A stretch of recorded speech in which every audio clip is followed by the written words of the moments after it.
The metal doors slammed shut behind Han Jiwoo as the guards pushed him forward into the massive chamber. His wrists burned where the energy cuffs held them together. Around him, hundreds of other prisoners stumbled into the same space. Some were human like him. Most were not.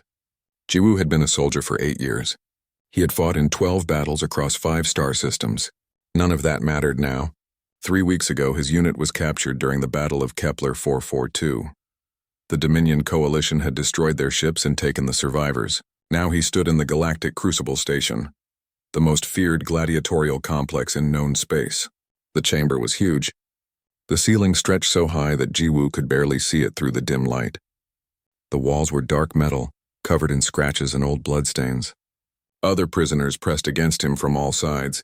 He smelled fear and sweat and something else he could not name. A voice boomed through the chamber. It came from speakers hidden in the walls. The voice spoke in the common trade language that most species understood. "Welcome to the Crucible. You are now property of the Arena Masters. You will fight. You will entertain. If you survive, you may earn privileges. If you fail, you will die." Jiwoo felt his stomach turn cold. He had heard stories about the Crucible. Every soldier had. But hearing stories and standing in this place were two very different things. The voice continued. "Today we begin a new format for your entertainment. Predator and prey, hunter and hunted. Each of you will be paired with another species. Together you will fight as a team. Together you will die as a team." Lights suddenly blazed on above them. Jiwoo squinted against the brightness. Around the chamber he saw viewing windows. Behind the glass he could make out shapes. The audience. The ones who paid to watch prisoners kill and be killed. Guards began moving through the crowd. They were tall, armored creatures that Jiwoo did not recognize. They grabbed prisoners at random and pulled them toward different doors. When they reached Jiwoo, one of them scanned him with a small device. The device beeped. "Corporal Han Jiwoo, human, military training, combat experience, physical condition acceptable." The guard's voice was mechanical, filtered through its helmet. "You are selected, come." The guard did not wait for Jiwoo to respond. It simply pulled him by the cuffs toward a side door. Jiwoo had no choice but to follow. He tried to look back at the other human prisoners, hoping to see someone from his unit. But the crowd had already swallowed them up. The guard led him down a long corridor. The walls here were cleaner, but still covered in scratches. They passed other doors, other corridors. Finally, the guard stopped at a heavy door marked with alien symbols that Jiwoo could not read. "Inside, you will meet your partner. You have 48 hours until your first match. Do not waste time." The guard pushed Jiwoo through the door. The room beyond was small, maybe 4 meters by 4 meters. There was a bench along one wall, a small sink in the corner. Nothing else. The door slammed shut behind him. Jiwoo stood alone in the cell. His heart pounded in his chest. A partner. They were going to pair him with some alien creature. Would it be something that wanted to eat him? Something that would attack him the moment they were alone? He did not have to wait long to find out. Another door on the opposite wall opened. A figure stepped through. It wore a dark hood that covered its face, but Jiwoo could see enough. The figure was humanoid, roughly his height. Slender build. It moved with a grace that seemed almost unnatural. The figure stood still for a moment. Then slowly it reached up and pulled back the hood. Jiwoo forgot how to breathe. The woman before him had pale skin that was almost lavender in color. Her eyes were bright crimson, glowing faintly in the dim light. Her hair was long and black, tied back in a simple tail. She wore dark clothing that looked like it was designed for combat. On her arms he could see strange markings. Tattoos or scars, he could not tell which. But none of that mattered, because Jiwoo knew that face. He had known that face since he was a child. "Yuna?" His voice came out as barely a whisper. The woman's crimson eyes fixed on him. For a moment something flickered across her face, recognition. Pain, something else. Then her expression went cold and blank. "That name is from a different life," she said. Her voice was the same but different, harder, like stone. "I am called other things now." Jiwoo took a step forward. His cuffs beeped in warning, but he did not care. "Yuna, it's me. It's Jiwoo, from Hanbit Colony. We grew up together. Don't you remember?" "I remember." She turned away from him. "I remember everything. That is the problem. 15 years. 15 years since the raid on Hanbit Colony. 15 years since Jiwoo had watched the ships come down from the sky. 15 years since he had hidden in the shelter while his parents pushed him inside. 15 years since he had seen Yuna dragged away by strange creatures while she screamed his name. He had thought she was dead. Everyone had thought she was dead. What happened to you? Jiwoo asked. How are you here? How are you? Like this? Yuna turned back to face him. Her eyes were cold. I was taken by the Velrathi. They changed me. Transformed me. I am one of them now. A vampire, if you prefer the human term. Jiwoo had heard of the Velrathi. Everyone had. They were a species that fed on blood. They were stronger and faster than humans. They could see in the dark. They lived much longer than normal humans, and they turned others into their kind through a process that few understood. The Velrathi warlord Keseth kept me as a curiosity at first, Yuna continued. Her voice stayed flat and emotionless. A human child. He thought it would be interesting to see what I would become if transformed young. So he changed me. I had no choice. Transform or die. I chose to live. Yuna, Jiwoo did not know what to say. What could he say? I looked for you. After the colony was rebuilt, I joined the military. I thought maybe I could find the ships that took you. Find where they went. But there were so many. I never... Stop. Yuna held up one hand. That life is over. For both of us. We are in the arena now. That is all that matters. A speaker in the ceiling crackled to life. The same voice from before echoed through the cell. Attention, new pair. Your designation is Hunter 77. You will face your first match in 48 hours. Your opponents will be 6 Rendak war beasts. Survival probability is calculated at 12%. Good luck. The speaker went silent. Jiwoo stared at Yuna. She stared back at him with those strange crimson eyes. The eyes he remembered as brown. The eyes that used to light up when she laughed. 12%, Jiwoo said quietly. Those are not good odds. No, Yuna agreed. They are not. The arena masters pair predators with prey species for entertainment. They want to see if the predator will turn on the prey, or if somehow they will work together. Most pairs do not survive their first match. And you? How many matches have you survived? Many. I have been here for 3 years. I have been paired with 17 different partners. Yuna's expression did not change. They are all dead now. Jiwoo felt a chill run down his spine. Did you kill them? Some of them. Others were killed in the arena. Some betrayed me and I had no choice. In the end, it does not matter.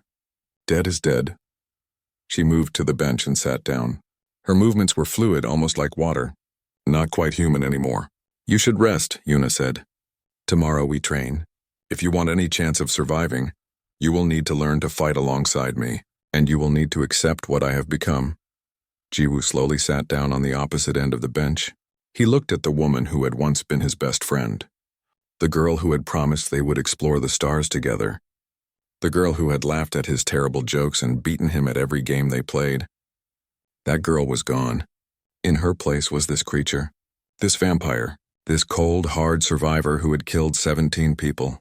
But somewhere in those crimson eyes, Jiwoo thought he saw something. A flicker. A tiny spark of the person he had known. I am not giving up on you, Jiwoo said quietly. I know you are still in there somewhere. Yuna did not respond. She simply closed her eyes and leaned her head back against the wall. The cell fell silent except for the hum of the station around them. Somewhere far above, crowds were gathering. Bets were being placed.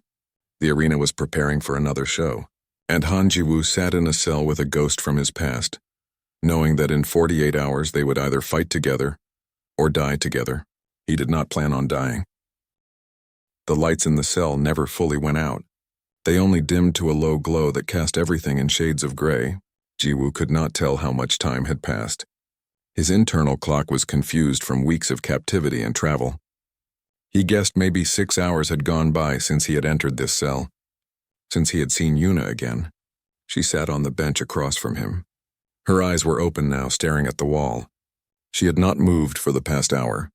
Jiwoo wondered if she even needed to sleep anymore. Or if being a Velrathi had taken that away from her too. You are staring, Yuna said without looking at him. Stop it. Sorry. Jiwoo looked down at his hands. The energy cuffs had been removed an hour ago by a guard who had shoved food through a slot in the door.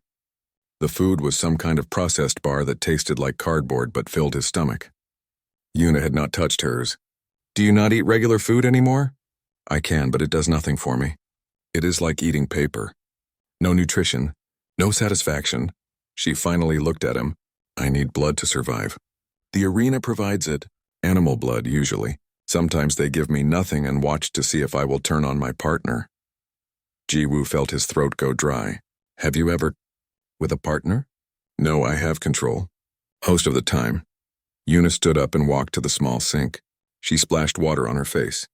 The transformation changes many things. It makes you stronger, faster. Your senses become sharper. You can see in the dark like it is day. You heal from injuries that would kill a normal human. But it also changes what you are inside. Your emotions become muted, distant, like you are feeling them through a thick wall. Is that why you seem so cold? Jiwoo asked. Yuna turned to look at him. For a moment something showed in her eyes. Pain maybe, regret, then it was gone. Yes, it is a survival trait. Emotions make you weak. They make you hesitate. In the arena, hesitation means death. But you recognized me. You remembered. I told you. I remember everything. Yuna sat back down on the bench. She was closer to him now. Not right next to him, but closer than before. That is the curse of it. The memories are all there, but they feel like they happened to someone else. Like I am watching a recording of a life I used to live. Jiwoo leaned forward. Tell me what happened. After the raid, please. Yuna was quiet for a long time. Jiwoo thought she might refuse, but then she began to speak. The ships took me and 40 others from the colony. Most were adults. I was one of only 3 children. They put us in holding cells on their ship. We traveled for days, maybe weeks. I lost count. Then we arrived at the Velrathi homeworld. She paused. Her hands gripped the edge of the bench. Jiwoo noticed her fingernails were longer than normal, sharp, like claws.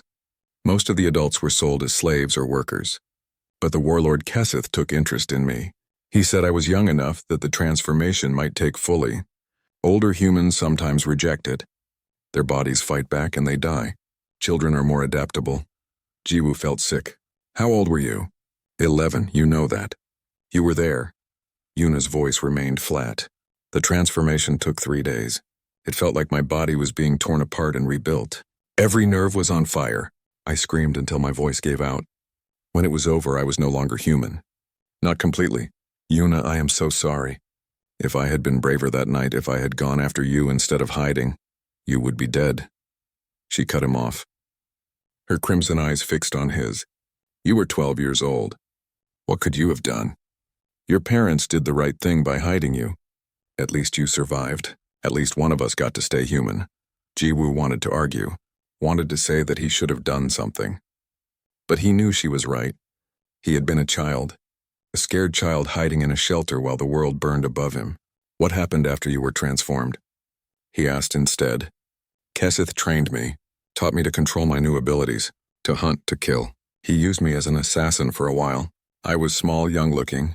People did not expect danger from me. I could get close to targets that his adult warriors could not. Yuna's voice grew even colder. I killed 16 people for him. Politicians, rivals, anyone he wanted gone. I did not question it. I did not feel anything about it. But then Keseth made a mistake. He tried to attack a Dominion outpost. The Dominion forces captured his ship. They killed most of his warriors. I was taken prisoner. The Dominion did not care that I was forced to work for him. They did not care that I was transformed against my will. They saw a vampire and decided I would make good entertainment in the arena. Yuna stood up and began pacing the small cell. Her movements were restless now, like a caged animal. I have been fighting here for 3 years. 3 years of blood and death and survival. Do you know what that does to a person? Even a person who is no longer fully human? Jiwoo stood up too. He moved toward her slowly, like approaching a wild creature that might bolt or attack. It makes you forget who you were. It makes you think you are the monster they tell you that you are. She stopped pacing and looked at him, really looked at him. And what if I am a monster now? What if that girl from Hanbit Colony is truly dead? Then why did you not attack me when we first met? Jiwoo asked. Why have you not turned on me like you could have on your other partners?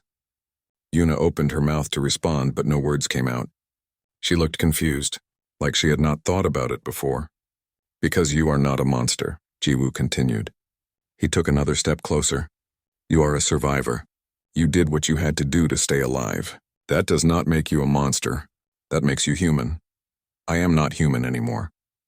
You are still Yuna, the girl who beat me at every race we ran. The girl who could climb higher in the trees than anyone else. The girl who promised we would see the stars together. Jiwoo's voice grew softer. I never forgot that promise. Even when I thought you were dead, I kept it. I joined the military and I went to the stars. I just wish you had been there with me. Yuna turned away from him. Her shoulders were tense. Stop, do not do this. Do what? Do not try to make me remember feelings I cannot have anymore. Do not try to bring back someone who is gone. I do not think she is gone, Jiwoo said quietly. I think she is just buried very deep. And I think seeing me has brought her closer to the surface than she has been in a long time. Before Yuna could respond, a loud tone echoed through the cell. The speaker in the ceiling crackled to life. Attention Hunter 7-7. You will be escorted to the training grounds in 10 minutes. Prepare yourselves. The speaker went silent. Yuna walked to the door and stood there with her arms crossed. Her back was to Jiwoo. In the arena you must do exactly as I say, she said. Her voice was controlled again, empty of emotion. I have experience. You do not. If you want to survive, you will follow my lead without question. I can do that, Jiwoo agreed. And one more thing. Yuna finally turned to look at him. Her crimson eyes seemed to glow brighter in the dim light. Do not trust me completely. The vampire instincts are strong. If I smell your blood, if I get too hungry, I might not be able to control myself. So stay alert, stay ready, and if I start to lose control, run. I will not run from you. Then you will die.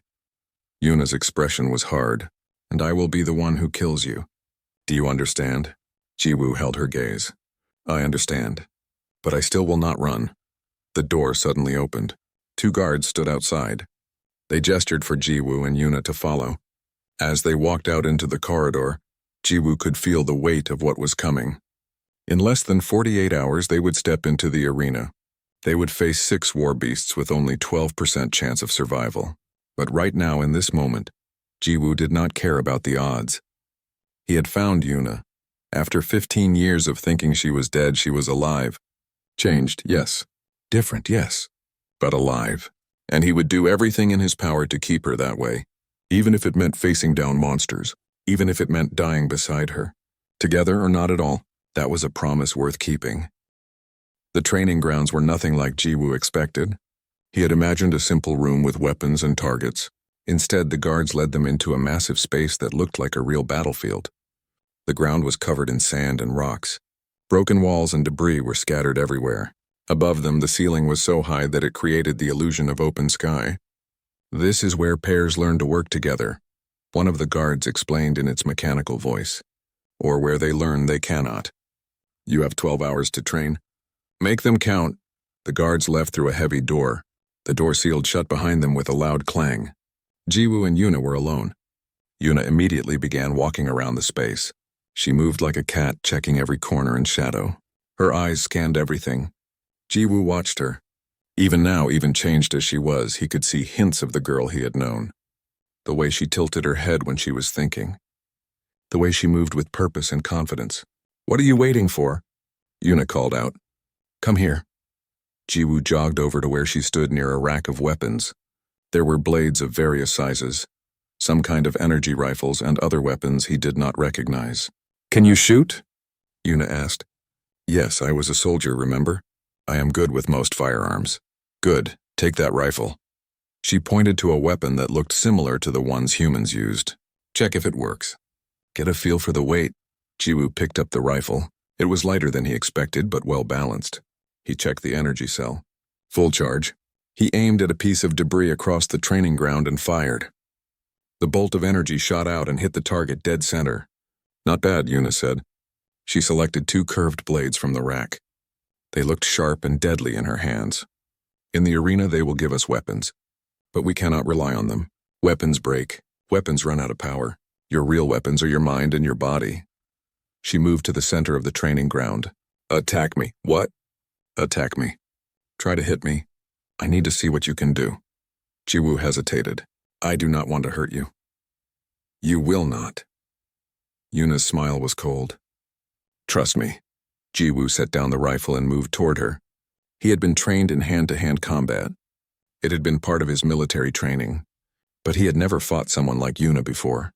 Someone who was no longer fully human. He threw a punch. She was not there anymore.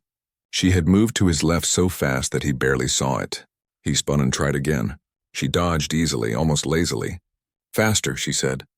Jiwoo tried to speed up his attacks. He threw combinations. Punches and kicks. None of them connected. Yuna moved like water, flowing around every strike. It was frustrating and amazing at the same time. Enough, Yuna finally said. I have seen what I need to see. Which is what? That I am too slow? No. That you have training and discipline. That is good, but you are thinking like a human fighting another human. In the arena, you will fight creatures that are bigger, stronger, and sometimes faster than you. You cannot win by being better at what they do. You win by being smarter. Yuna pointed to the scattered debris around the training ground. Humans are not the strongest species. We are not the fastest. We are not the toughest. But we are the most adaptable. We use tools. We use our environment. We think ahead. That is what will keep you alive. She began moving through the training ground. Jiwoo followed. She showed him how to use the terrain, how to create choke points where larger creatures could not follow, how to use debris as weapons or shields, how to predict movement patterns based on body structure. The Rendak beasts we will face are fast and strong, Yuna explained. But they are not very smart. They attack in packs. They will try to surround us and overwhelm us with numbers. So we do not let them surround us. She grabbed a piece of broken wall and dragged it to a position between two larger chunks of debris. We create a corridor. Force them to come at us from one direction. Then we pick them off one at a time. And how do we make them go where we want? Jiwoo asked. That is where you come in. You have the rifle. You shoot at them. Make noise. Draw their attention. They will focus on the loud, visible threat. While they are focused on you, I will attack from the side or behind. My speed and strength will let me kill them quickly. Jiwoo nodded. It made sense. Use him as bait while Yuna did the real damage. And if they get past you, if one of them reaches me, then you better be ready to fight. Yuna tossed him one of the blades she had been holding. Keep this on you. If a Rendak gets close, go for the throat or the eyes. Those are their weak points. They spent the next several hours practicing. Yuna would play the role of a Rendak beast, charging at Jiwoo from different angles. He learned to time his shots to move and dodge, to always keep some kind of barrier between himself and danger. It was exhausting. Sweat soaked through his prison uniform. His muscles burned. But he was getting better. He could feel it. During a break, Jiwoo sat down heavily on a chunk of debris. He was breathing hard. Yuna stood nearby, not even winded. She did not sweat. She did not seem tired at all. Do you ever get tired? Jiwoo asked between breaths. Not like before. The transformation increased my stamina significantly. I can fight for hours without rest. She looked at him. But that does not mean I am invincible. I still feel pain. I can still be injured.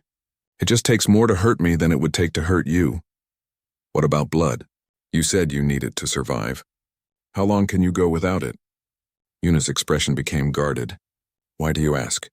Because I need to know.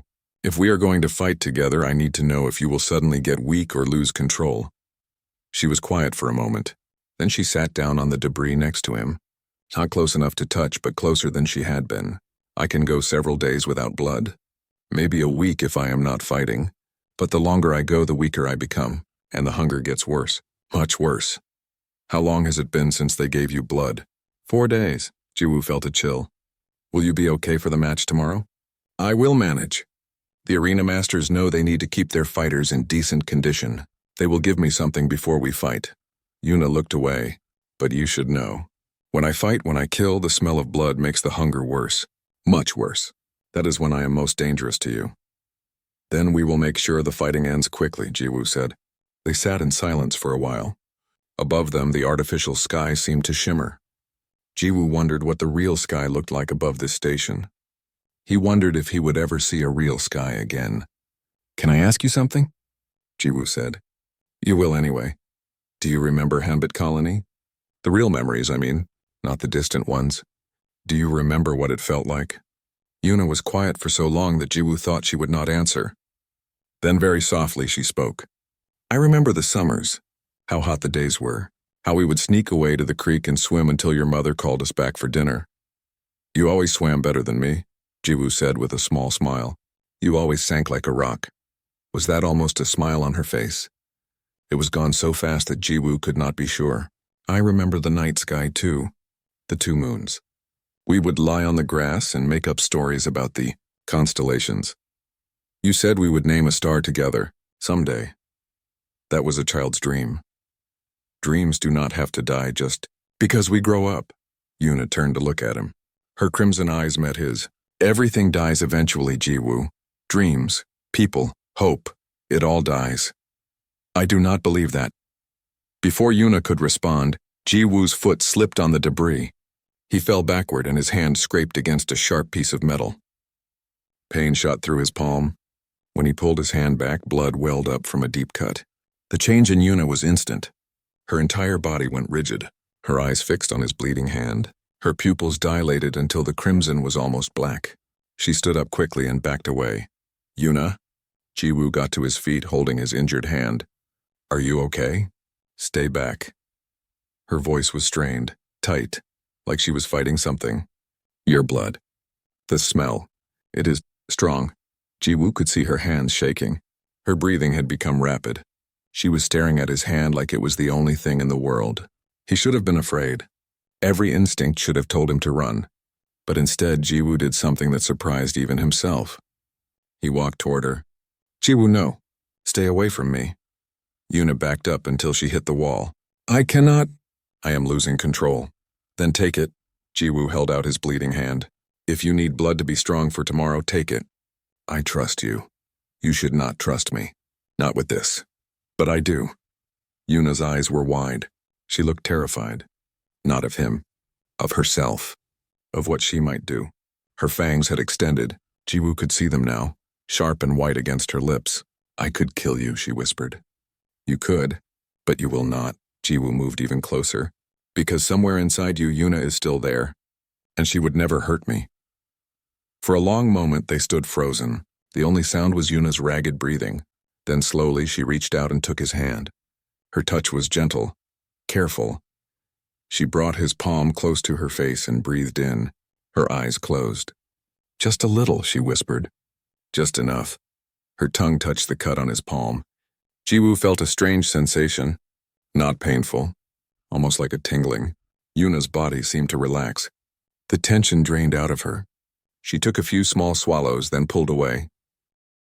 When she opened her eyes, they were crimson again. Clear and focused. Thank you, she said quietly. The roar of the crowd woke Jiwoo from uneasy sleep.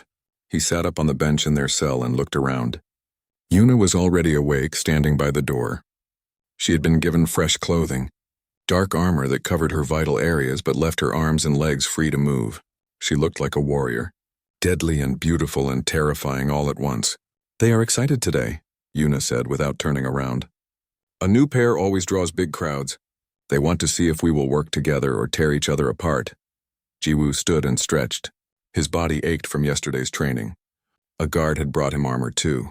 It was lighter than military grade, but better than nothing. He put it on slowly, checking each strap and buckle. Are you ready? Yuna asked. As ready as I can be. Remember everything we practiced. Stay focused. Do not panic. And if something goes wrong, adapt. Humans are good at that. Before Jiwoo could respond, the door opened. 2 guards entered along with a third figure. This one was different from the guards. Taller, slender. Its body looked like it was made of overlapping scales that shimmered with different colors. It had no visible eyes, but Jiwoo felt like it was looking right through him. I am Veshka, the creature said. Its voice was smooth and strange, like multiple voices speaking at once. I am the master of this arena. I wanted to see our new entertainment before the show begins. Veshka moved closer to Jiwoo. It circled him slowly, studying him from every angle. A human soldier, trained, disciplined, but young, inexperienced in real survival combat. The crowds will enjoy watching you struggle. Then Veshka turned to Yuna. And you, the little vampire who has survived so long. You have killed 17 partners, impressive, but this one is different, is it not? This one you knew before. The past does not matter, Yuna said. Her voice was cold. We will fight. We will survive. That is all. Perhaps. Veshka's laugh sounded like wind chimes. Or perhaps your past will be your weakness. The arena reveals all truths eventually. It strips away lies and shows what creatures truly are inside. Veshka moved toward the door. The match begins in 1 hour. You will be given your weapons when you enter the arena. Make a good show, little fighters. The audience paid well to see you bleed. The master left. The guards gestured for Jiwoo and Yuna to follow. They were led through a maze of corridors. Other cells lined the walls. Inside them, Jiwoo could see other prisoners. Other fighters. Some looked human. Many did not. They all had the same look in their eyes. Fear. Desperation. The knowledge that death waited just ahead. Finally, they reached a large chamber. Other pairs were gathered here, waiting for their turn in the arena. Jiwoo could hear the roar of the crowd above them. Louder now, deafening. Thousands of voices screaming for blood and death. A guard approached and handed them their weapons. Jiwoo received the same rifle he had trained with. Yuna was given her 2 curved blades. She tested their weight and nodded in satisfaction. "Hunter 7-7, a voice called out. "You are next. Prepare to enter." Jiwoo felt his heart start pounding. This was it. No more practice. No more preparation. Just survival or death. Yuna turned to face him. "Listen to me carefully. Once we are out there, do not look at the crowd. Do not listen to them. They are not important. The only things that matter are me, you, and the beasts. Understand?" "I understand." "Good, now follow my lead, trust me. And whatever happens, keep fighting until either they are all dead or we are." A massive door began to open in front of them. Sunlight poured through. Artificial sunlight, but bright enough to make Jiwoo squint. The roar of the crowd became overwhelming. It crashed over them like a physical wave. "Now," Yuna said. She walked forward into the light. Jiwoo followed. The arena was enormous. The floor was covered in sand and scattered with debris.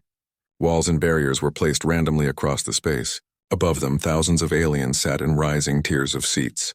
They were all different species. All different shapes and sizes.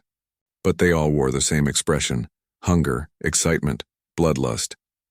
"Welcome!" A voice boomed across the arena.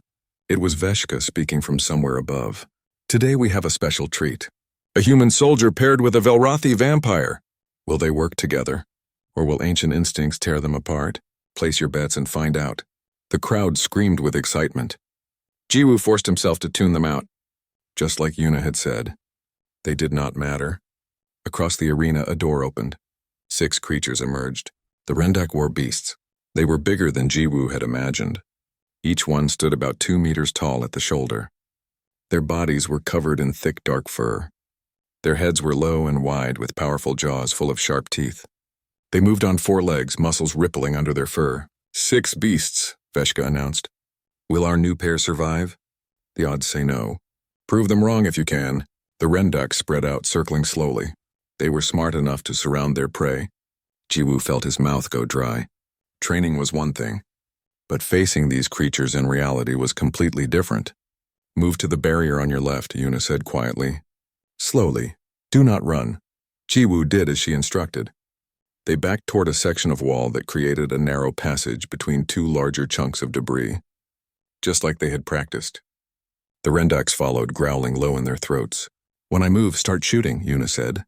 "Aim for the ones on the right. Drive them toward the center." "Got it."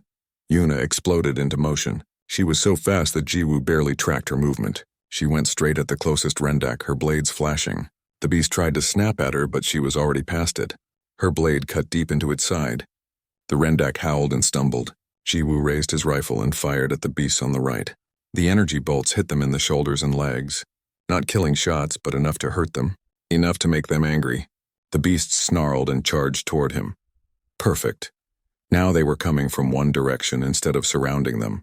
Yuna was already engaging the second Rendak. She moved like a ghost, dodging its attempts to bite and claw. She used her speed to stay just out of reach while her blades found weak points. Blood sprayed across the sand.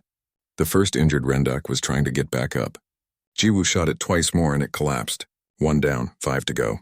3 of the remaining beasts charged at Jiwoo through the narrow passage. He fired rapidly, hitting the lead beast multiple times. It slowed but did not stop. Behind him, Jiwoo heard Yuna shout, "Down!" He dropped flat in the sand. Yuna leaped over him and crashed into the charging beasts. Her blades were a blur. She targeted the legs of the first beast, crippling it. Then she spun and cut deep into the throat of the second. It made a horrible gurgling sound and fell. But the third beast got past her.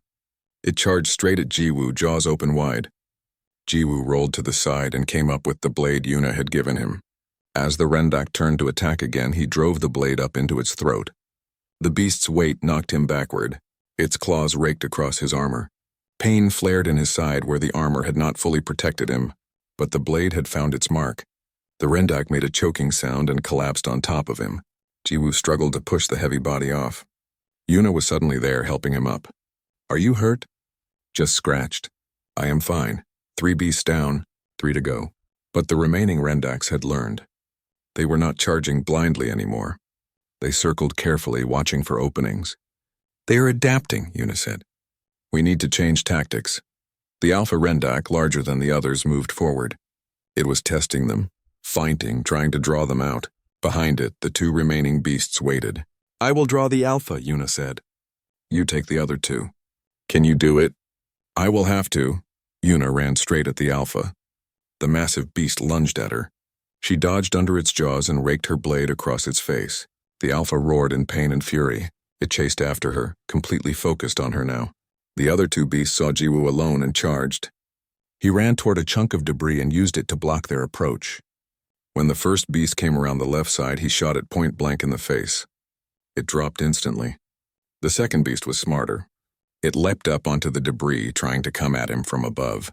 Jiwoo threw himself to the side as the beast landed where he had been standing. He rolled and came up shooting. His shots hit the beast in the side. It yelped and turned to face him. They circled each other. Jiwoo's rifle was nearly out of charge. Maybe 3 shots left. The beast's eyes were locked on him, calculating, hunting. It charged. Jiwoo fired his last shots. All 3 hit the beast's chest, but it did not stop. It crashed into him and they went down together. Jaws snapped at his face. Claws tore at his armor. Jiwoo grabbed the beast's lower jaw with one hand and pushed up with all his strength. His other hand found the blade at his belt. With a desperate thrust, he drove the blade into the Rendak's eye. The beast jerked once and went still on top of him. Across the arena, Yuna was still fighting the Alpha. It was the largest and strongest of the beasts. She had cut it multiple times, but it would not go down. It was also learning her patterns, anticipating her moves. Jiwoo pulled himself free from the dead Rendak and grabbed his rifle. Empty. Useless. He looked for another weapon. Anything. The Alpha caught Yuna with a massive paw.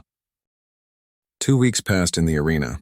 2 weeks that felt like a lifetime. Jiwoo and Yuna fought 3 more matches. Each one was harder than the last. Each one pushed them closer to their limits. Their third match was against Krivath assassins, 4-armed aliens that moved in perfect coordination. They used weapons and tactics. They communicated with clicks and whistles. Fighting them was like fighting a single creature with 12 limbs instead of 4 separate enemies. Jiwoo learned quickly that his rifle was not enough. He needed to think differently. He developed hand signals with Yuna, simple gestures that let them coordinate without speaking, without giving away their plans. The Krivath used sonic disruptors, weapons that sent out waves of painful sound. The noise made it hard to focus, hard to think, and worst of all, it disrupted Yuna's enhanced hearing. She could not track enemies by sound anymore. She had to rely on sight alone. The battle lasted 20 brutal minutes. It ended when Jiwoo created a distraction by throwing debris to make the Krivath think they were flanking from the left. When the assassins turned to face the fake threat, Yuna struck from the right. Fast and precise. 3 kills in 3 seconds. But the 4th Krivath was faster than its companions. It threw a blade as it died. The blade was aimed at Yuna's back. She never saw it coming. Jiwoo did. He threw himself between Yuna and the blade. It caught him in the upper chest, right below his collarbone. The pain was instant and overwhelming. He fell to his knees. Yuna killed the last Krivath and rushed to him. The medical drones came quickly, but the damage was serious. They took Jiwoo to the medical wing of the arena, a place he had not seen before. The medical wing was cleaner than the cells. The walls were white instead of dark metal. Strange machines hummed and beeped. Medical drones worked on him for what felt like hours, closing the wound, repairing damaged tissue. They gave him something for the pain that made his head feel fuzzy. Yuna sat in a chair beside his bed. She did not leave. Not even when the guards told her to go back to her cell. She simply stared at them with her crimson eyes until they backed away and left her alone. "You are an idiot," she said when Jiwoo finally woke up. "That blade could have killed you." "It would have killed you for sure," Jiwoo said. His voice was rough. His throat was dry. "I would have healed." "You do not heal like I do." "Maybe not, but I could not just watch you die." Yuna was quiet for a long moment. Then she leaned forward. "Why? Why do you keep risking yourself for me? I am not worth it." "Yes, you are. I have killed people, Jiwoo, so many people. I am a monster." "No, you are a survivor. There is a difference." Jiwoo tried to sit up, but pain shot through his chest. He lay back down with a groan. "And you are my friend. You always have been. That did not change just because you changed. I am not the same person you knew on Hanbit Colony. Maybe not exactly, but the important parts are still there. I see them every day." Jiwoo looked at her. Really looked at her. "You are still the same person who never gave up, who always found a way forward, who protected the people she cared about. I barely remember how to care about anything, but you do care. You care about surviving. You care about winning, and whether you want to admit it or not, you care about me. If you did not, you would not be sitting here right now." Yuna looked away. "You should rest. We have another match in 3 days." "Yuna." She stood up to leave, but before she reached the door, she stopped. "When I was transformed," she said without turning around, "I thought everything human in me died. I thought I had become something else entirely, something cold and dead inside." She paused. "But then you showed up in that cell, and suddenly I felt things I thought were gone forever. Fear, hope, something that almost felt like happiness." She turned to face him. "It hurts, Jiwoo. Feeling things again hurts. It was easier when I felt nothing." "I know it hurts," Jiwoo said, "but that pain means you are alive. It means you are still human where it counts. In here." He put his hand over his heart. "And I would rather feel pain and be alive than feel nothing at all." Yuna stared at him for a long moment. Then she left without another word. Jiwoo stayed in the medical wing for 2 days. His wound healed slowly, not as fast as Yuna would have healed, but faster than it should have with just normal medicine. The medical drones used technology far beyond what humans had. By the 3rd day, he could move without too much pain. Their 4th match was announced that morning. They would face a single opponent instead of multiple enemies. The announcer made a big show of it. This opponent was special, dangerous, a legend in the arena. His name was Dravik. He was a gladiator who had killed 37 pairs. 37. He had been fighting in the arena for almost a decade. He always fought alone, and he never lost. When Jiwoo and Yuna entered the arena for their 4th match, he got his first look at their opponent. Dravik was massive, at least 2.5 meters tall. His body was covered in cybernetic enhancements, metal plating over his shoulders and chest, mechanical legs that looked like they could crush steel. His arms ended in claws that could probably tear through armor like paper. But worst of all was his face. It was still organic but heavily scarred. One eye was replaced with a glowing red cybernetic. The other eye was pure black. When he looked at them, Jiwoo felt like he was looking at death itself. "Fresh meat," Dravik's voice boomed across the arena. The human looks hurt. "Did your little vampire not protect you well enough?" "He protected me," Yuna said coldly. "More than anyone ever has," Dravik laughed. It was a horrible sound, like grinding metal. How touching. A vampire who thinks she cares about prey. "Let me show you what happens to prey in my arena." He moved. For something so large, he was incredibly fast. He covered half the distance to them in seconds.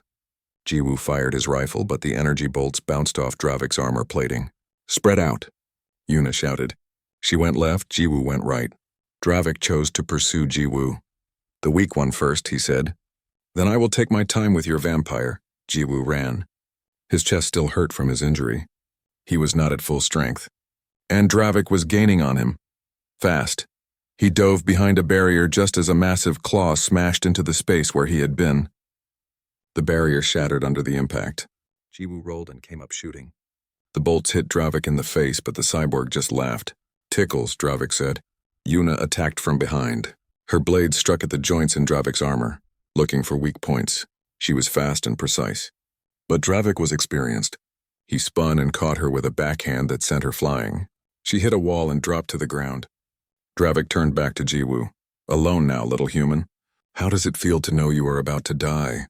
Jiwoo's mind raced. Normal attacks were not working.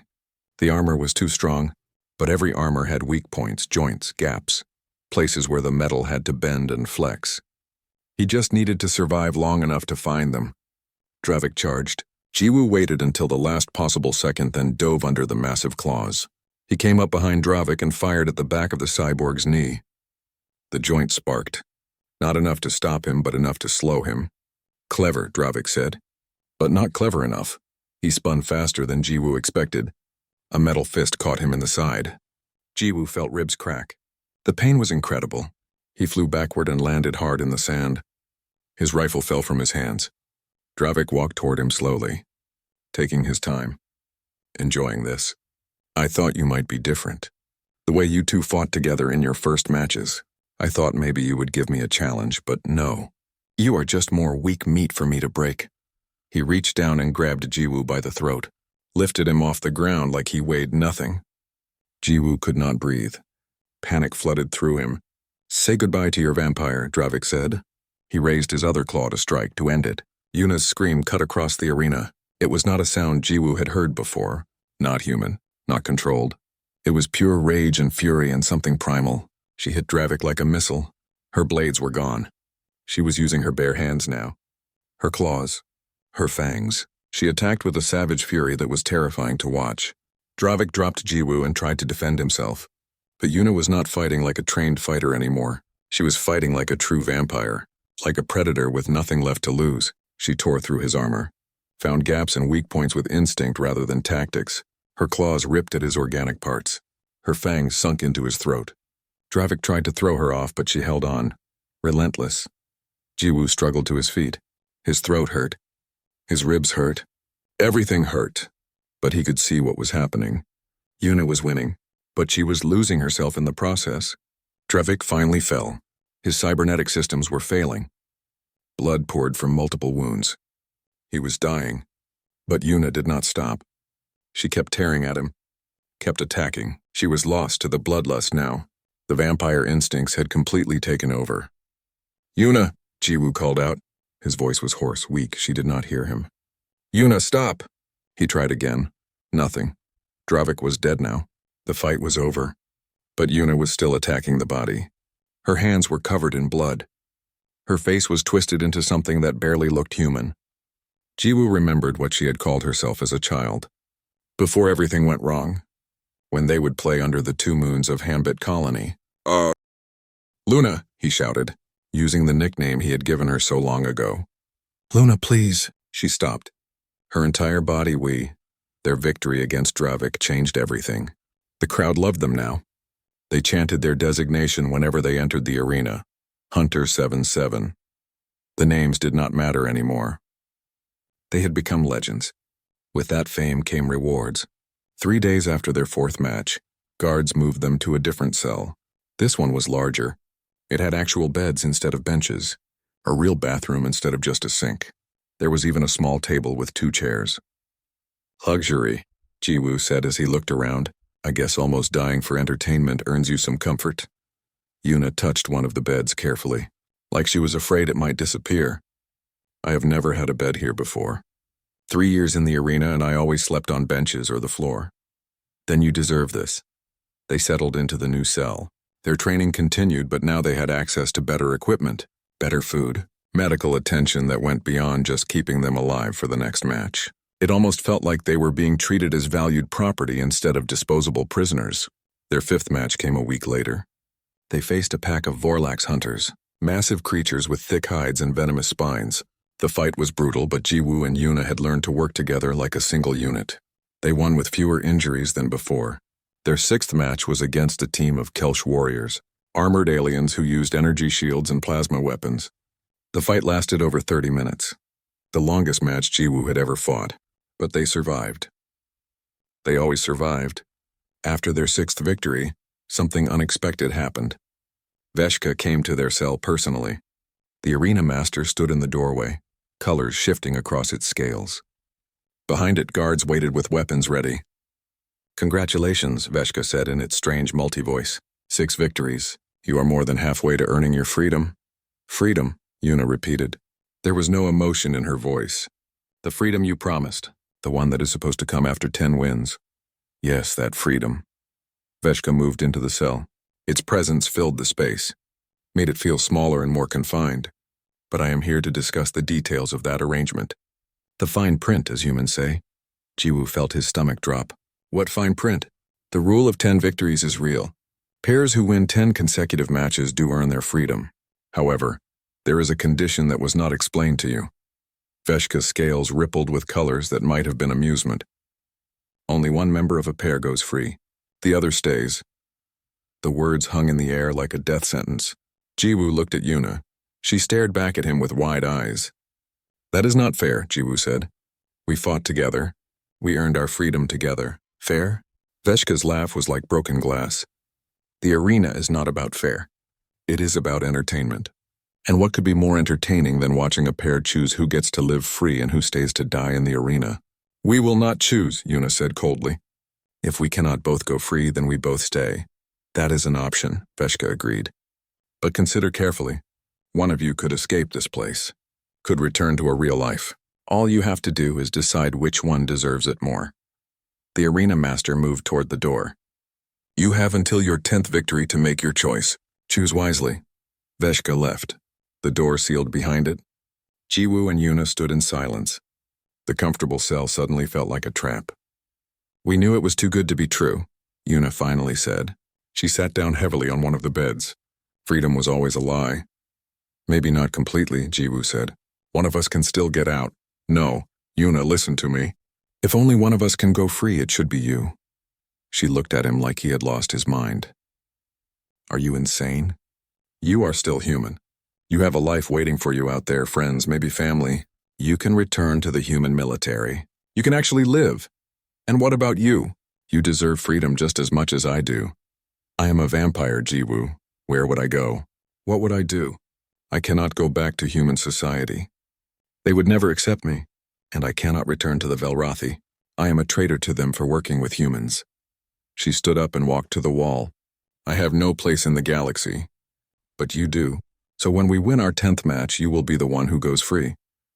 I refuse. You do not get to refuse. I am deciding this. And I am deciding the opposite. If only one of us leaves, it will be you. They stared at each other, both stubborn, both refusing to back down. This is ridiculous, Yuna said. Why are we even arguing about this? We still have 4 matches to go.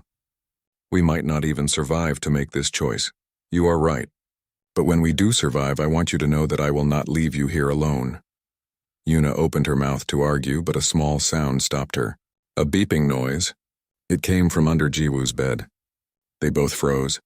Slowly, Jiwoo knelt down and looked under the bed.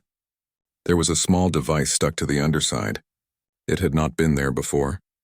He carefully pulled it free. The device was simple. A basic message receiver. As he held it, text appeared on the tiny screen. Do not speak. They are listening. This message will delete in 30 seconds. I am Minho. I was in your unit. I survived the battle. I am part of an underground resistance. We help prisoners escape from the Crucible. We have been watching you. Your 10th match will be your only chance. During the celebration, security will be weakest. We can extract one person, only one. The shuttle does not have room for more. Reply by tapping once for yes, twice for no. The message disappeared. The device went dark. Jiwoo looked at Yuna. She had read the message over his shoulder. Her expression was unreadable. Jiwoo tapped the device once, yes. The device beeped quietly, then crumbled to dust in his hand, self-destructing, leaving no evidence. Minho is alive, Jiwoo said quietly. He was my friend. If he says the resistance can help, I believe him. But they can only save one of us, Yuna said. She moved to the table and sat down. So now we have 2 impossible choices, Veshka's offer and this resistance plan. Either way, only one person escapes. Jiwoo sat across from her. Then we need to figure out who that one person should be. I already told you, it should be you. And I already said no, they argued, back and forth, neither willing to give in. The argument stretched through the day and into the night. Their voices rose and fell, sometimes angry, sometimes desperate, always refusing to compromise. I'm not letting you stay here to die, Jiwoo shouted.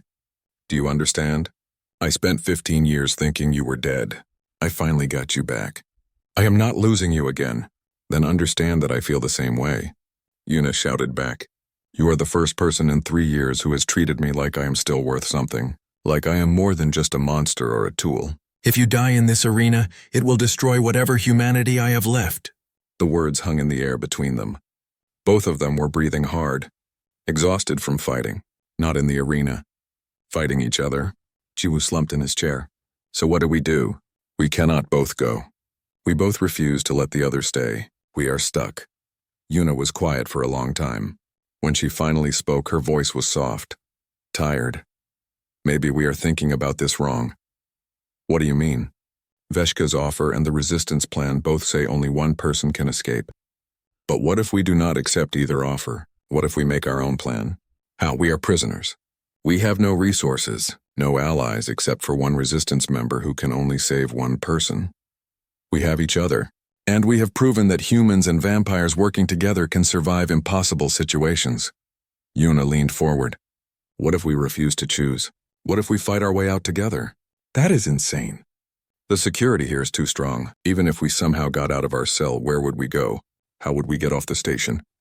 I do not know yet, but we still have 4 matches. 4 chances to learn the arena better, to find weaknesses, to plan. Yuna's crimson eyes met his. Or we can give up now and accept that one of us has to stay behind. Your choice. Jiwoo smiled despite everything. When you put it that way, insane escape plan sounds pretty good. They spent the next hour talking quietly, planning. They had no idea if it would work. The odds were terrible, but at least they were taking control of their own fate, instead of letting Veshka or anyone else decide for them. Their 7th match came 3 days later. They faced twin Vorlax champions, massive creatures that shared a telepathic link. Fighting them was like fighting one creature with 2 bodies. They knew what each other would do before they did it. They coordinated perfectly. The fight was the hardest yet. Jiwoo and Yuna could not predict the twins' movements. Every time they thought they had an opening, the second twin would be there to block or counter. The battle went on, both sides taking damage, neither side willing to give up. The problem was the telepathic link. As long as the twins could communicate instantly, they could not be beaten. Jiwoo and Yuna were separated across the arena. One twin had cornered Jiwoo behind a barrier. The other was keeping Yuna busy on the opposite side. It was a trap. They were dividing them, isolating them. Jiwoo could see Yuna struggling. She was fast, but the twin fighting her was learning her patterns, adapting. It caught her with a massive blow that sent her crashing to the ground. She did not get up right away. Something in Jiwoo broke. He stopped thinking tactically, stopped planning. He just reacted. Here the 8th and 9th matches passed in a blur of blood and survival. Jiwoo and Yuna fought with everything they had, every skill they had learned, every tactic they had developed. They were no longer just trying to survive. They were trying to win their freedom. Their 8th match was against a team of armored Korthian warriors, heavy fighters with shields and massive warhammers. The battle tested their endurance. It lasted nearly an hour. But in the end, coordination and speed defeated brute strength. Jiwoo created openings with his rifle. Yuna exploited those openings with her blades. They won. The 9th match was even harder. They faced a creature called a Nethrak, a single massive opponent that could split its body into multiple smaller forms. Fighting it was like fighting a swarm. Every time they killed one small form, it would recombine with the others and become whole again. Jiwoo figured out the trick. The original core body was slightly larger than the others. If they could destroy that one specific form, the whole creature would die. It took them 30 brutal minutes to identify the core and another 10 to reach it through the swarm of smaller forms. But they did it. They won. 9 victories. 1 match left. Freedom was so close they could almost taste it. But Jiwoo had not forgotten about Minho and the resistance. 3 days before their 10th match, another message arrived. This one was hidden in their food delivery. A tiny chip in Jiwoo's meal that displayed text when he touched it. 10th match is in 3 days. We will create a diversion during the celebration after your victory. Explosions in the power grid. Shields will fail for exactly 90 seconds. Gate 7 will unlock. Follow the blue lights. Shuttle will wait for 3 minutes maximum. Both of you can fit if you run fast. This is our only chance. Do not waste it. Destroy this message. Jiwoo crushed the chip in his hand. It dissolved into powder. He looked at Yuna. She had been reading over his shoulder. So we have 2 escape plans now, she said. Veshka's offer and the resistance extraction. Which one do we trust? Jiwoo asked. Neither, both, Yuna paced the cell. Veshka might actually let us go. It would make good business sense. But Veshka is also a liar who has kept this arena running on broken promises for years. The resistance plan is risky, but at least we control when we run. So we plan for both. We win the 10th match. If Veshka actually honors the deal, great. If not, we have the resistance as backup. Agreed. But we need to be ready to fight our way out. Freedom will not be handed to us. We will have to take it. Yuna stopped pacing and looked at him. Are you ready for that? Really ready? Because if we choose to run, there is no going back. We become fugitives, hunted across the galaxy. I am ready, Jiwoo said. I would rather be hunted and free than caged and safe. The day of their 10th match arrived. The arena was more crowded than Jiwoo had ever seen it. Word had spread across the station and beyond. The human and vampire pair that had won 9 consecutive victories, the legendary Hunter 77. Everyone wanted to see if they would actually reach 10 wins. In their cell, Jiwoo and Yuna prepared in silence. They checked their armor, stretched their muscles, went through their mental preparation. But underneath it all, they were both thinking the same thing. This was it. Win or die, freedom or death. No matter what happens, Yuna said. Thank you for not giving up on me, for helping me remember what it means to be human. You never stopped being human, Jiwoo said. You just forgot for a while. But you remembered. That is what matters. The door opened. Guards waited outside. It was time. They walked through the corridors one last time. Past the cells of other prisoners. Past the training rooms. Past everything that had become familiar over the past weeks. They reached the waiting chamber. Other fighters were there preparing for their own matches. But everyone stopped and stared when Jiwoo and Yuna entered. The legends. The pair that might actually earn their freedom. Hunter 77, a voice called. You are ready. Your opponent is waiting. They walked to the entrance, the massive door that led into the arena. Beyond it, they could hear the crowd, louder than ever, screaming and chanting their designation. Whatever we face in there, Jiwoo said. We face it together. Always together, Yuna agreed. The door opened. Sunlight flooded in. The roar of the crowd was like a physical force. Jiwoo and Yuna stepped into the arena for the 10th time. The crowd went wild. 200,000 aliens screaming their names, chanting, cheering. The noise was overwhelming. But Jiwoo and Yuna tuned it out. They focused on what mattered. The arena. The opponent. Survival. Veshka's voice boomed across the arena. Welcome to the main event. Hunter 77 faces their final challenge. 9 consecutive victories. Can they reach 10? Can they earn their freedom? Or will their legend end in blood? Across the arena, a door opened. Their final opponent emerged.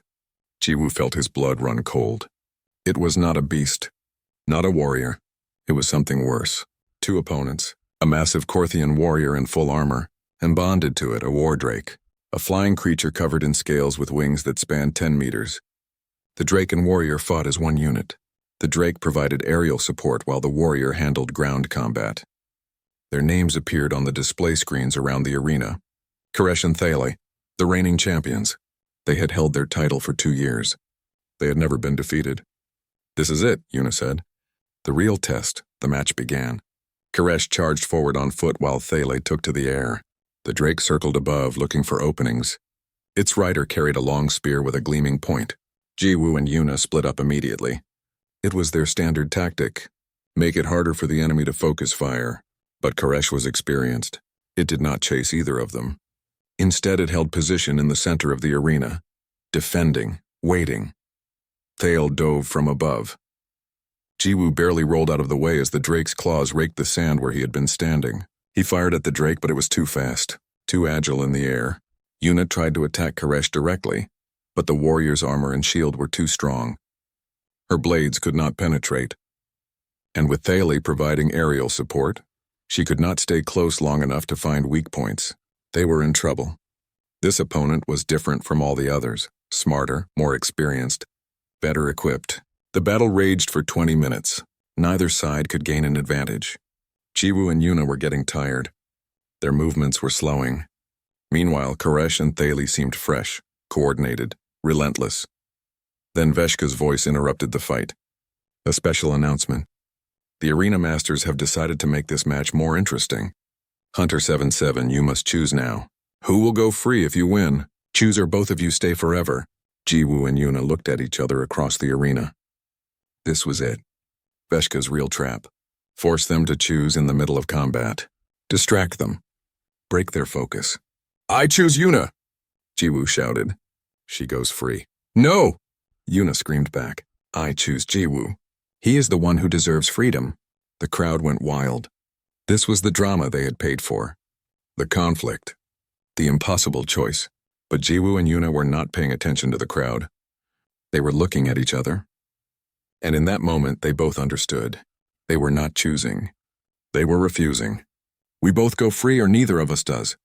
Jiwoo shouted to Veshka. That is our choice. Unacceptable. Veshka's voice boomed. Choose or I will choose for you. Then choose, Yuna said coldly. Because we will not. Koresh used their distraction to attack. The warrior charged at Yuna. At the same time, Thalie dove at Jiwoo. They were trying to end the fight now, kill both fighters while they were distracted. But Jiwoo and Yuna had been through too much together. Survived too much. They moved on instinct. Jiwoo dove and rolled, coming up with his rifle aimed at Thalie. He fired 3 rapid shots. One hit the drake's wing. It screamed and veered off course. Yuna used Koresh's charge against it. She dodged at the last second and struck at the warrior's knee joint. Her blade found a gap in the armor. Koresh stumbled. The tide turned. Slowly at first, then faster. Jiwoo and Yuna stopped thinking about freedom or choices or anything else. They focused only on the fight, on working together, on survival. They drove Koresh toward a wall, limited its movement. Yuna kept attacking the damaged knee until the warrior could barely stand. Meanwhile, Jiwoo kept Thalie busy with rifle fire. The injured drake could not provide support to its partner. Finally, Koresh fell. Its knee gave out completely. Before it could recover, Yuna was there. Her blades found the gaps in the armor. The warrior died. Thalie screamed in rage and grief. It dove one final time, not at Jiwoo or Yuna, at both of them, trying to kill them both in one attack. They stood together, back to back, and as the drake came down, they struck as one. Jiwoo's rifle shot hit one eye. Yuna's blade pierced the other. The drake crashed into the sand between them, dead. Silence fell over the arena. Complete silence. Then the crowd erupted. The noise was louder than anything Jiwoo had ever heard. They had done it. 10 consecutive victories. They had won. Jiwoo and Yuna stood in the center of the arena, bleeding, exhausted, but alive together. Veshka's voice rang out. Incredible. 10 victories! But the choice remains. Who goes free? Before either of them could respond, explosions rocked the arena. Multiple blasts across the station. The lights flickered. Alarms began to wail.